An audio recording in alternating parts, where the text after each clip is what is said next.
Profondément marqués par ces événements, les 6 collègues de Travis Walton ont préféré s'isoler et changer de vie. Quant à Travis Walton, il donne des conférences à travers le monde pour témoigner de son incroyable histoire.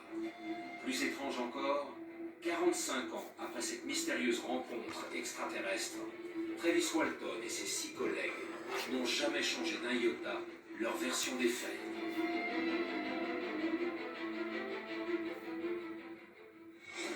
En 1985, une série d'incendies mystérieux sème la panique dans toute l'Angleterre.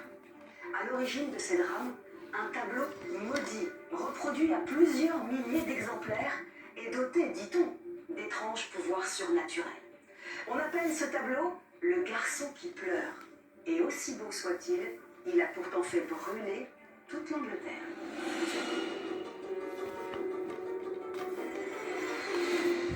En septembre 1985, une étrange et inexplicable série d'incendies allait semer l'effroi dans toute l'Angleterre. Tout ce que raconte le capitaine des pompiers est glaçant. Il raconte une 50aine de cas où des maisons brûlent et à chaque fois il ne reste qu'un seul objet qui est intact. Tous les témoignages concordent. Tous ceux qui ont vu leur maison brûler possédaient une copie de ce tableau. Pour quelles raisons les nombreuses reproductions du garçon qui pleure sont-elles toujours considérées comme maléfiques?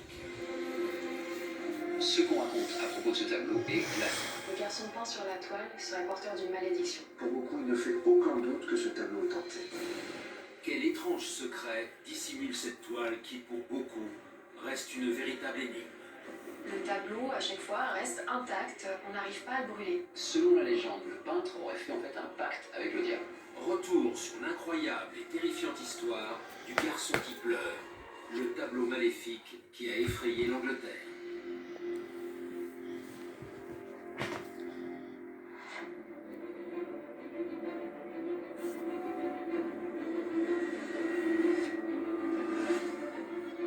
Nous sommes le 4 septembre 1985 et ce jour-là, les Anglais découvrent dans les colonnes du célèbre quotidien The Sun un article apparemment anodin, mais qui pourtant va créer un véritable vent de panique dans toute l'Angleterre.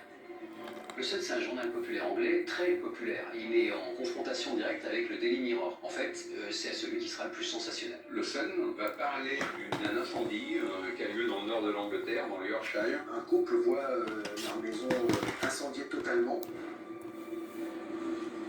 Les pompiers qui vont arriver vont éteindre l'incendie, mais vont avoir un sursaut d'interrogation. En effet, après ce terrible incendie, les propriétaires de la maison, Ron et May Hall, vont être autorisés par les pompiers à faire le tour de leur maison totalement dévastée. Ils vont alors y faire une étrange découverte. Une fois qu'ils ont éteint le feu, ils ont demandé au couple d'aller faire un petit tour sur place et de récupérer ce qu'ils pouvaient récupérer. Seulement, rien n'avait survécu aux flammes. Tout est carbonisé, tout est brûlé, sauf une chose. Ils avancent tout doucement et là ils arrivent vers un restant de mur sur lequel est encore accroché un tableau. Ils sont vraiment assez stupéfaits de voir que le tableau n'a absolument rien. Quand on est face à un incendie de ce degré-là, on se dit que tout a brûlé. Le feu ne choisit jamais ses victimes. Donc tout a cramé, sauf ce tableau. Donc ça, c'est assez troublant pour les pompiers. Si l'incroyable découverte de ce tableau curieusement intact reste un mystère, l'étrange témoignage de l'un des pompiers venu éteindre l'incendie va semer l'effroi à travers tout le pays. Un pompier, Alan McKenzie, va vraiment lancer l'affaire. Parce que lui va dire que c'est pas la première fois que ce tableau est retrouvé intact dans un incendie. Il est intervenu sur une 50aine de cas similaires depuis 1973. C'est-à-dire qu'à chaque fois, la maison est totalement ravagée par les flammes, il y a un seul objet intact. C'est toujours le même tableau. Le tableau de l'enfant qui pleure. C'est exactement celui que possédait justement la famille Hall. Cet article fait peur et il va faire peur à toute l'Angleterre. Et la plupart des gens en Angleterre possèdent une reproduction de ce tableau de l'enfant qui pleure. Au soir du 4 septembre 1985, après la parution de ce curieux témoignage, la rédaction du Sun va recevoir plusieurs milliers d'appels, dont le contenu est aussi étrange que glaçant.